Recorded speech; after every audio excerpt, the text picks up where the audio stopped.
1 TV news. ముందుగా బులెటిన్లో headlines.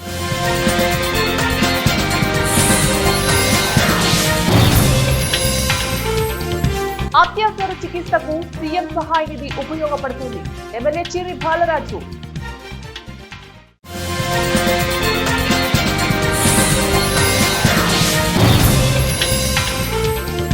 BC reservation bill కోసం నాటకాలు ఆడుతున్న కాంగ్రెస్. తెలంగాణ బీజేపీ రాష్ట్ర అధ్యక్షుడు రామచంద్రరావు.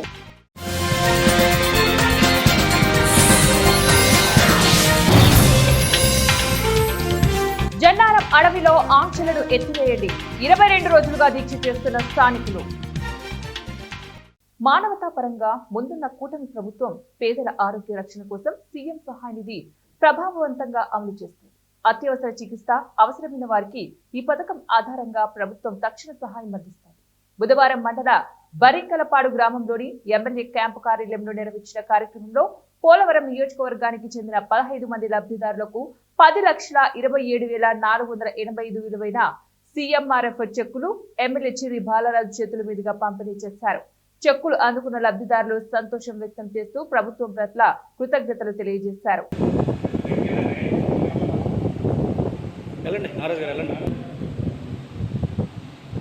జన్నారం మండల కేంద్రంలో అటవీ శాఖ ఆంక్షలను ఎత్తివేయాలన్న డిమాండ్తో గత 22 రోజులుగా రీలే నిరాహార దీక్ష కొనసాగిస్తున్నారు. దీక్షలో పాల్గొంటున్న బద్రీనాయక్ ఒక్కసారిగా దీక్షా శిబిరం వద్ద కుప్పకూలారు. దీన్ని అక్కడి ప్రజలు తీవ్రంగా ఆందోళన చెందారు. వెంటనే ఆయనకు ప్రాథమిక చికిత్స అందించేందుకు సమీప హాస్పిటల్కి తరలించారు. గ్రామస్తులు, సంఘాలు అటవీ శాఖ ఆంక్షలతో జీవనోపాధి దెబ్బతింటోందని ఆరోపిస్తూ దీక్షకు మద్దతుగా నిలుస్తున్నారు. బీసీ రిజర్వేషన్ బిల్లు కోసం రాహుల్ గాంధీ అండ్ కో ఢిల్లీలో నాటకాలు, బూటకాలు చేస్తున్నారని, అది బీసీ రిజర్వేషన్ బిల్లు కాదని, ముస్లిం రిజర్వేషన్ బిల్లు అని తెలంగాణ బీజేపీ చీఫ్ రామచంద్రరావు విమర్శించారు. పెద్దపల్లి జిల్లా గోదావరి ఖనిలో ఆయన పర్యటించారు. జిల్లాల పర్యటనలో భాగంగా రామగుండంలో రామచంద్రరావు బీజేపీ శ్రేణులు ఘన స్వాగతం పలికారు. అనంతరం ఆయన మీడియాతో మాట్లాడుతూ బీసీ రిజర్వేషన్ల కోసం రాహుల్ గాంధీ డైరెక్షన్ లో రేవంత్ రెడ్డి యాక్టర్ గా, కాంగ్రెస్ పార్టీ నాయకులు పెయిడ్ ఆర్టిస్టులుగా పనిచేస్తున్నారని ఆయన విమర్శించారు. 42% బీసీ రిజర్వేషన్లలో 10% ముస్లింలకు ఇవ్వాలని కాంగ్రెస్ పార్టీ కుట్రలు పడుతోందన్నారు. బీసీని ప్రధానమంత్రి చేసిన ఘనత బీజేపీదేనని, కాంగ్రెస్ పార్టీ ఒక్క బీసీనైనా సీఎం చేసిందా అని ఆయన ప్రశ్నించారు. తెలంగాణలో రానున్నది బీజేపీ ప్రభుత్వమేనని, రాష్ట్రంలో కాంగ్రెస్, బీఆర్ఎస్ పార్టీలకు కాలం చెల్లిందన్నారు. రాబో ఎన్నికల్లో బీజేపీ ఒంటరిగానే పోటీ చేస్తుందని, గెలుపు గుర్రాలకు ప్రాధాన్యం ఉంటుందన్నారు. కాళేశ్వరం పాపం కేసీఆర్ కుటుంబానిదేనని, ప్రాజెక్టుతో ఉమ్మడి కరీంనగర్, ఆదిలాబాద్ జిల్లాలకు పైసా ఉపయోగం లేదన్నారు. దేశంలో ఎక్కడా యూరియా కొరత లేదని, రాష్ట్రంలో కృత్రిమ యూరియా కొరత సృష్టిస్తున్నారని, రేవంత్ సర్కార్ దళారులను గుర్తించి రైతులకు న్యాయం చేయాలన్నారు. మీరు హైకోర్టులో కోర్టులో మీ మీద పిటిషన్ చేసినప్పుడు అప్పుడు కూడా ముస్లిం చెప్పలేదు. ఆర్డినెన్స్ తీసుకువచ్చి దాన్ని పెట్టినటువంటి విషయంలో కూడా ఇతర ఆర్డినెన్స్ కాపీ మీరు బహిర్గతం చేయలేదు. ఇప్పుడు ముస్లిం రిజర్వేషన్లు పెట్టి భారతీయ జనతా పార్టీ ప్రభుత్వం మాతో కోఆపరేట్ చేయట్లేదని ఇవన్నీ మాట్లాడుతూ ఉన్నారు. మాకు సమయం ఇవ్వట్లేదు, మా ప్రైమ్ మినిస్టర్ గారు చెప్తున్నారు. నేను ముఖ్యమంత్రి రేవంత్ రెడ్డి గారిని అడుగుతున్నాను, మీరు 50 సార్లు ఢిల్లీకి వెళ్తే మీరు రాహుల్ గాంధీ మీకు టైం ఇవ్వలే, కానీ మా నరేంద్ర మోదీ గారు టైం ఇచ్చారు. ఎందుకు మాట్లాడలేదని చెప్పండి. ఇప్పుడు మీరు మాకు టైం ఇవ్వట్లేదు చెప్తారా? మీరు ఈరోజు ఢిల్లీలో చేసిన డ్రామా, రాహుల్ గాంధీ డైరెక్టర్ అయితే మీరు అక్కడ యాక్టర్లు ఉన్నారట. మీ స్టేట్ మీద అందరూ కూడా పేడ్ యాక్టర్లు. మీరు కేవలం తెలంగాణలో ఉన్న ఓబీసీని తప్పుదారి పట్టించడానికి, ఓబీసీలు బీజేపీతో ఉన్నారు కాబట్టి వాళ్ళని దూరం చేయాలనే ప్రయత్నంతో ఈ నాటకాలు చేస్తున్నారని చెప్పి భారతీయ జనతా పార్టీ నమ్ముతా ఉంది. నరేంద్ర మోదీ గారు బీసీ పీఎం అయితే అదే కన్వర్టెడ్ బీసీ అంటారు. బీసీలో కన్వర్ట్ ఉంటుందండి ఎప్పుడైనా అని అడగాలి. మరి రేవంత్ రెడ్డి గారిని అడగాలి. బీసీ కమిషన్ కు రాజ్యాంగ హోదా ఇచ్చింది బీజేపీ. క్యాబినెట్ లో 27 మంది బీసీ మినిస్టర్కి ఇచ్చిందే బీజేపీ. మీ మినిస్టర్ దగ్గర 3,000 బీసీల దగ్గర ఈరోజు బీసీ సంక్షేమం గురించి మీరు మాట్లాడుతున్నారు. బీసీ రిజర్వేషన్ లో ఈ రోజు కూడా భారతీయ జనతా పార్టీ చాలా స్పష్టంగా చెప్తా ఉంది, మీరు ఆ 10% ముస్లిం రిజర్వేషన్ ఇచ్చేయండి. అయినప్పుడు కూడా ముస్లిం రిజర్వేషన్ పోదు. బీసీ బిలో బీజేపీ తెలంగాణ రాష్ట్ర అధ్యక్షుడు రామచంద్రరావు కొమరం భీం ఆసిఫాబాద్ జిల్లాలో పర్యటించారు. ఈ సందర్భంగా ఆయన మాట్లాడుతూ ఆసిఫాబాద్ జిల్లా అభివృద్ధికి కేంద్ర ప్రభుత్వం కట్టుబడి ఉందన్నారు. కేంద్ర ప్రభుత్వం మంజూరు చేసిన నిధులను రాష్ట్ర ప్రభుత్వం సరిగా వినియోగించుకోవడం లేదని, వాటిని ఇతర పథకాలకు మళ్లిస్తోందని ఆయన ఆరోపించారు. భవిష్యత్తులో తెలంగాణలో బీజేపీ అధికారంలోకి రావడం ఖాయమని రామచంద్రరావు ఆశాభావం వ్యక్తం చేశారు. బీజేపీ పార్టీ బలోపేతం కోసం కార్యకర్తలంతా కూడా కృషి చేయాలని, ప్రధాని మోదీ చేపట్టిన సంక్షేమ పథకాలను ప్రజల్లోకి తీసుకువెళ్లాలని ఆయన కార్యకర్తలకు సూచించారు. ప్రధానమంత్రి గ్రామీణ సడక్ యోజన ఇప్పుడు మొత్తం నల్ల టాప్ రోడ్డు పెట్టి ఆ నిధులు ఎక్కడ పోతా ఉన్నాయి? ప్రధానమంత్రి ఆవాస్ యోజన కింద ప్రతి ఒక్కరికి ఇల్లు కట్టమని చెప్పి మనం డబ్బు పంపిస్తే ఒకడు డబుల్ బెడ్రూమ్ అన్నారు, ఇంకో ఇంద్రమ్మ ఇల్లు అన్నారు. అసలు ఇల్లు ఎవరు రాలే. ఇక్కడ ఎవరికి వచ్చినా ఇంద్రమ్మ ఇల్లుగా డబుల్ బెడ్రూమ్ అని రాలే. మళ్ళీ ఎక్కడ పోతున్నాయి ఇవన్నీ? కేంద్ర ప్రభుత్వం నిధులు ఇస్తుంది, నాబార్డు కింద ఇస్తుంది, హడుకో కింద ఇస్తుంది, అనేకమైనటువంటి సంస్థల ద్వారా, కేంద్ర ప్రభుత్వ సంస్థల ద్వారా నిధులు ఇస్తా ఉన్నారు పార్టీ కార్యక్రమాలు. కానీ అధ్యక్షంగా వచ్చిన తర్వాత మేధావులు కలవడము, కార్యకర్తలు కలవడము, కొన్ని అంశాలు, కొన్ని విషయాలు మీకు తెలుసు కానీ మీరు కూడా చెప్పాలని అనుకుంటున్నాను. ఈరోజు ఇప్పుడే నేను వస్తూ ఉంటే ఆసిఫాబాద్ ఈ హైవే ఉందో జోగులాంబ గద్వాల జిల్లా కేంద్రము ఎమ్మెల్యే క్యాంపు కార్యాలయంలో ఏర్పాటు చేసిన మీడియా సమావేశంలో గద్వాల శాసనసభ్యులు బండ్ల కృష్ణమోహన్ రెడ్డి మాట్లాడుతూ బీసీ రిజర్వేషన్ విషయంలో అసెంబ్లీలో భాగస్వామ్యం కల్పించడం సంతోషకరంగా ఉందన్నారు. అలాగే ప్రభుత్వ కార్యాలయాలు మరియు సబ్ స్టేషన్ల మెడికల్ కాలేజీ నిర్మాణాలకు సుమారు 40 ఎకరాల భూమి కేటాయించినట్లు గద్వాల ఎమ్మెల్యే బండ్ల కృష్ణమోహన్ రెడ్డి తెలిపారు. సీఎం రేవంత్ రెడ్డికి సంబంధిత శాఖ మంత్రులకు కృతజ్ఞతలు తెలియజేశారు. త్వరలో భూమి పూజ చేయనున్నట్లు తెలిపారు. గద్వాల నియోజకవర్గం అభివృద్ధిలో భాగంగా తెలంగాణ రాష్ట్ర ప్రభుత్వం ప్రభుత్వ భవనాలు మరియు సబ్ స్టేషన్ల, విద్యుత్ పరికరాల సబ్ స్టోర్ల కోసం స్థలాన్ని, గిడ్డంగుల నిర్మాణం కోసం PACS భవన నిర్మాణం, వరి కొనుగోలు కేంద్రం నిర్మాణం, బీసీ స్టడీ సర్కిల్ భవన నిర్మాణం కోసం జిల్లా మహిళా సమైక్య భవన నిర్మాణం, RTO కార్యాలయం నిర్మాణం కొరకై గ్రామీణ స్వయం ఉపాధి శిక్షణ సంస్థ భవన నిర్మాణం కొరకై నిర్మాణాలకు భూమి కేటాయిస్తూ జీవోలు జారీ చేసినందుకు తెలంగాణ రాష్ట్ర ముఖ్యమంత్రికి, జిల్లా మంత్రులకు, సంబంధిత మంత్రులకు ఎమ్మెల్యే బండ్ల కృష్ణమోహన్ రెడ్డి కృతజ్ఞతలు తెలియజేస్తూ త్వరలోనే ఆయా కార్యాలయాల నిర్మాణాలను పూర్తి చేసి ప్రజల సౌకర్యార్థం అందుబాటులోకి తీసుకువస్తామని తెలిపారు. మెడికల్ కాలేజ్ దగ్గర కూడా మన మెడికల్ కాలేజ్ కూడా టెండర్లకి ప్రక్రియ స్టార్ట్ అయింది. మెడికల్ కాలేజ్ కూడా ఈ నెలలో ఆల్మోస్ట్ 22కేమో లాస్ట్ డేట్ ఉంది. 22కి కంప్లీట్ అయితే మెడికల్ కాలేజ్ కూడా గద్వాల్లో నూతన భవనాన్ని కూడా నిర్మాణానికి ప్రభుత్వం 110 కోట్లు కేటాయించాం. ప్రభుత్వానికి ప్రత్యేకంగా ధన్యవాదాలు. 110 కోట్లతో మన కొత్త మెడికల్ కాలేజ్ భవనాన్ని కూడా నిర్మాణానికి ప్రభుత్వం టెండర్ల ప్రక్రియ స్టార్ట్ చేసింది. అదేవిధంగా RTO స్థలానికి మళ్ళీ RTO office, road transport office కూడా 5 ఎకరాల స్థలాన్ని కేటాయించడం జరిగింది. వాళ్ళు కూడా RTO ఆఫీస్ 5 ఎకరాలు ఎందుకంటే వాళ్ళు ట్రయల్ అంటే డ్రైవర్స్ శిక్షణ కార్యక్రమంగా ఉండాలనే ఉద్దేశంతో లాస్ట్ టైం RTO మంత్రి గారు చెప్పడం వల్ల ఇక్కడ కూడా ఒక RTO కార్యాలయానికి నూతన భవనానికి స్టార్ట్. అదేవిధంగా బీసీ స్టడీ సర్కిల్ గత ప్రభుత్వంలో లాస్ట్ 6-7 ఇయర్స్ బ్యాకే బీసీ స్టడీ దానికి భవనం లేదు. ఆ భవనాన్ని కూడా మళ్ళా చౌరస్తా బీరేలి చౌరస్తా బసవన్న చౌరస్తాలో కూడా 1 ఎకరాన్ని కేటాయించడం జరిగింది. ఆ JCB లాగుతాయి కదా, ఆ 1 ఎకర్ని అక్కడ బీసీ స్టడీ సర్కిల్ కొరికి నూతన భవనానికి 40 కోట్లతో 60 కోట్లు అనుకుంటా 60 కోట్లతో నూతన భవన నిర్మాణాన్ని కూడా బీసీ స్టడీ సర్కిల్కు ఇవ్వడం జరిగింది. అదేవిధంగా PACS మతకల్ మండలంలో PACS గోడాన్స్ కూడా అక్కడ కూడా 4 ఎకరాల 2 గుంటలు దాన్ని కూడా ఇవ్వడం జరిగింది. అదేవిధంగా భవన సంబంధ DTO RTO కార్యక్రమం గిడ్డంగులు, అదేవిధంగా గద్వాల్లో విద్యుత్ సబ్స్టేషన్ పరికరాలు స్టోరేజ్, ఇప్పటివరకు స్టోరేజ్ సెంటర్ లేదు. ఇక్కడ స్టోరేజ్ సెంటర్ అంటే పోల్స్ కానీ అవి పెట్టి మనం వనపర్తికి వెళ్ళి తెచ్చుకుంటాం.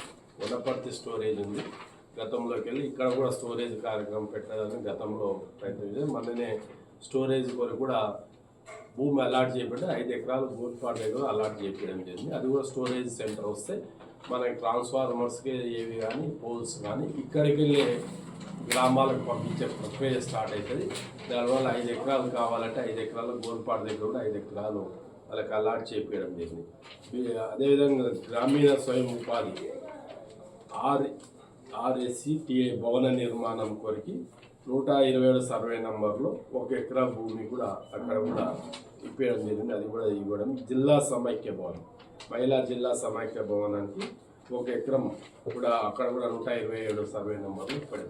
అంటే వివిధ రకాల అభివృద్ధి కార్యక్రమాలు చేస్తూ నిత్యం ప్రజలకి ఎటువంటి అవకాశాలు ఉంటాయి, ఎటువంటి సదుపాయాలు ఉండవో అటువంటి సదుపాయాలను సమకూరుస్తూ నిత్యం ప్రజల్లో ఉంటూ ప్రజలకి ఎటువంటి ఇక్కడ అంటే ఇన్ఫ్రాస్ట్రక్చర్ డెవలప్ చేయాలి. ఇన్ఫ్రాస్ట్రక్చర్ కొరకు ఇంకా గతంలో కూడా కేటీ దొడ్డి దగ్గర 20 ఎకరాలు ఇవ్వడం జరిగింది ఇంటిగ్రేటెడ్ స్కూల్ భవనానికి. అన్నమయ్య జిల్లా వీరబల్లి మండలం కేజీబీవీ సాంఘిక శాస్త్ర ఉపాధ్యాయురాలు రామకృష్ణమ్మ బుధవారం తీవ్ర అస్వస్థతకు గురయ్యారు. ఆమెకు ఫిట్స్ వచ్చి అపస్మారక స్థితిలోకి వెళ్లడంతో సిబ్బంది వీరబల్లిలోని వైద్యుల వద్ద చూపించి చికిత్స నిమిత్తం రాయచోటికి తరలించారు. ఈ సందర్భంగా రామకృష్ణమ్మ భర్త ఆంజనేయులు మాట్లాడుతూ వీరబల్లి కేజీపీవీ ప్రిన్సిపల్ సాయి దివ్య వేధింపులతో తన భార్య అనారోగ్యానికి గురైందన్నారు. ప్రిన్సిపల్ కొంతకాలంగా రామకృష్ణమ్మకు సీఎన్లు ఇవ్వడం లేదని, పాఠశాలకు సంబంధం లేని పర్సనల్ విషయాలతో తిడుతోందన్నారు. దీనిపై ఇద్దరి మధ్య వాదోపవాదాలు జరిగాయన్నారు. ప్రిన్సిపల్ ఇష్టారాజ్యంగా మాట్లాడుతూ ఉండటంతో రామకృష్ణమ్మ మనస్తాపానికి గురై కింద పడిపోయి అస్వస్థకు గురైందన్నారు. చెప్పరు, నేను హౌస్ టీచర్ కదా, ఒక అమ్మాయికి టీసీ ఇచ్చేస్తాను అని బెదిరించింది. ఎందుకు మేడం, ఏ రీజన్తో ఇస్తారు టీసీ అని అంటే, ఆ అమ్మాయి ఎన్ని ఉన్నాయో నీకు తెలుసా అని.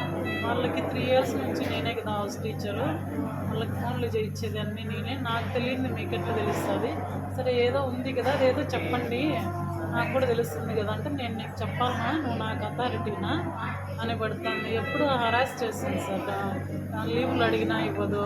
ఆల్రెడీ ఒక తెలుగు టీచర్ని ట్రాన్స్ఫర్ చేయించింది, డిస్మిస్ చేయించింది జాబ్లోంచి. ఉండే టీచర్ని కూడా హరాస్ చేసింది.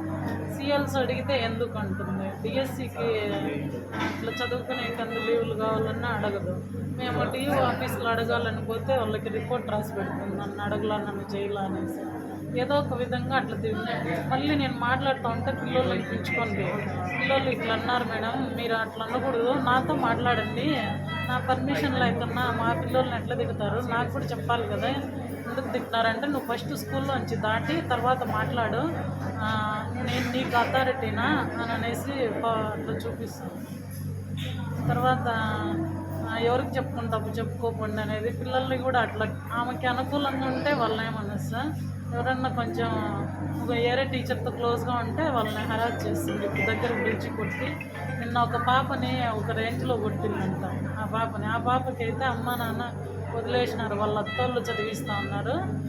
ఆ పాపకి నేనే హౌస్ టీచర్. ఆ అమ్మాయికి వాళ్ళ అత్తకి ఫోన్ చేసి మీ పాపకి టీసీ ఇస్తాము రండి అని. ఏ కారణంతో టీసీ ఇస్తారని నేను అడిగినాను. సార్ నీకెందుకు నేను చెప్పాలి అంటే, నాకు పొలిటికల్ పవర్ ఉంది, ఇది ఉంది అది ఉంది అని చెప్పింది. హరాజ్ చేస్తాను. అందుకు బాగా తిట్టింది, స్కూల్లోంచి దాటి మాట్లాడంటే ఆమెకి ఎంత రైట్ ఉందో మాకు అంతే ఉంది కదా సార్. మాకు కలెక్టర్ గారు ఈ జిల్లాకు అందరికీ, ప్రజలందరికీ కలెక్టర్ గారే, అందరికీ సమానమే. కాబట్టి ఆమె ఈ విధంగా అందరినీ దుర్భాషలాడుతూ వీళ్ళని మెంటల్గా టార్చర్ చేస్తూ కొందరిని జాబ్ నుండి కూడా అక్కడి నుండి ట్రాన్స్ఫర్ అయ్యే విధంగా, వాళ్ళంతకు వాళ్ళే ట్రాన్స్ఫర్ అయ్యే విధంగా కూడా మానసికంగా వేధించింది. కొందరిని లీవ్లో పోయే విధంగా చేసింది. ఇంకా ఒక ఆమెనైతే జాబ్ నుండి కూడా రిమూవ్ చేయించింది. ప్రతి ఒక్కరిని ఇలా ఇబ్బందికి గురి చేస్తూ ఉంటుంది. సార్, జిల్లా కలెక్టర్గా మీరే మాకు న్యాయం చేయాలి. ఈరోజు నా భార్యని మెంటల్గా చాలా టార్చర్ పెట్టింది. ఆమె తెలివి తప్పిపోయి ఫిట్స్ కనిపించింది. అంబులెన్స్లో ఇక్కడ గవర్నమెంట్ హాస్పిటల్కి రాయచోటికి తీసుకురావడం జరిగింది. ఫర్దర్ ఇక్కడ నుండి కూడా కడపకు రిమ్స్కి అట్లా సార్ వాళ్ళు కూడా రెఫర్ చేయడం జరిగింది. అంత మెంటల్ టార్చర్ పెట్టింది.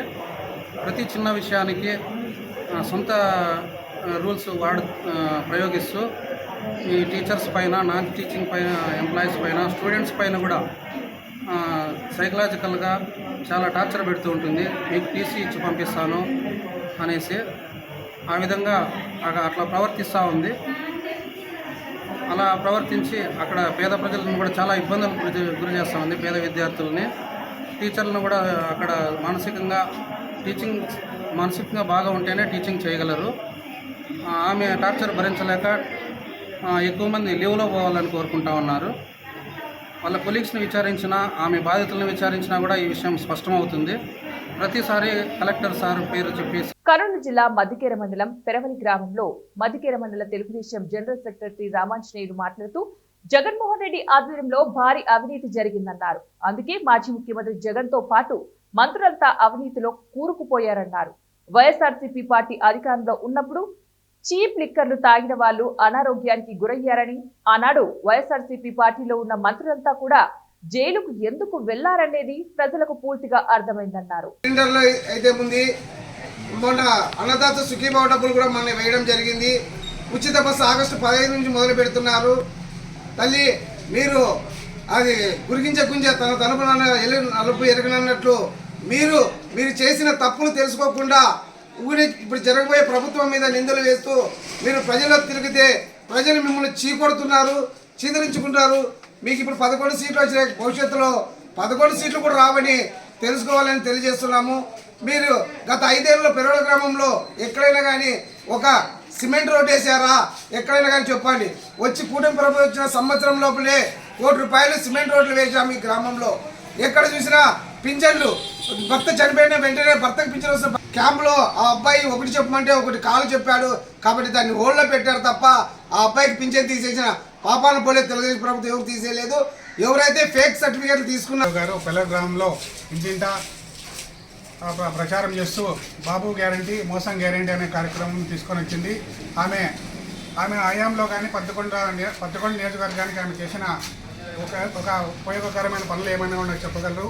అలాగే అసత్యపు ఆరోపణలను మాని కూటమి ప్రభుత్వం ఏర్పాటు చేసినటువంటి అనేక సంక్షేమ పథకాలు ప్రజలకు అందుతున్నాయో లేదో ఒకసారి ఆమె తెలుసుకోవాలని ఈ సందర్భంగా తెలియజేస్తూ, అలాగే కూటమి ప్రభుత్వం తరఫున నారా చంద్రబాబు నాయుడు గారి సారథ్యంలో 11 ఎమ్మెల్యే అయినటువంటి కేఈ శ్యామ్ కుమార్ గారి సహకారంతో మా గ్రామంలో ఎన్నో అభివృద్ధి కార్యక్రమాలు. బులెటిన్ ముగించే ముందు మరోసారి హెడ్లైన్స్.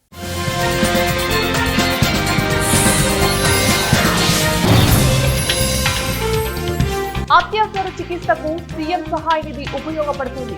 ఎమ్మెల్యే చిరి బాలరాజు.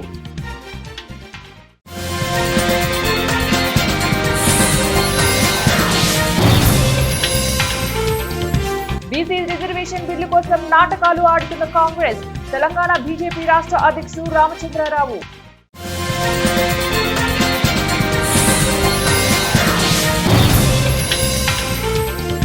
జన్నారం అడవిలో ఆంక్షలను ఎత్తివేయండి. 22 రోజులుగా దీక్ష చేస్తున్న స్థానికులు. ఇవి ఇప్పుడు బులెటిన్ డీటెయిల్స్. నెక్స్ట్ బులెటిన్ లో మళ్ళీ కలుద్దాం. Until keep watching 1TV news.